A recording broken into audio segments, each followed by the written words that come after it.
നിന്റെ അച്ഛൻ വരുന്നുണ്ട്. ഞാൻ പറഞ്ഞതെന്തെങ്കിലും നീ അച്ഛൻ്റെ അടുത്ത് പറഞ്ഞിട്ടുണ്ടെങ്കിൽ എന്റെ സ്വഭാവം അപ്പം മനസ്സിലാക്കും.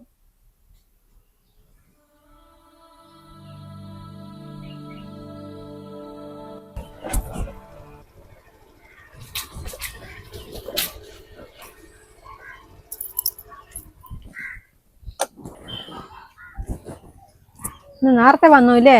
ആ, നേരത്തെ പണി കഴിഞ്ഞു. അവനവിടെ പഠിക്കുന്നു കേട്ടാ.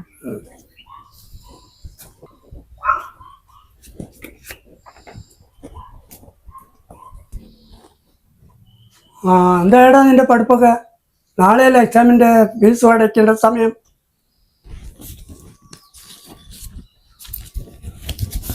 ആ, ഫീസ് അടയ്ക്ക്.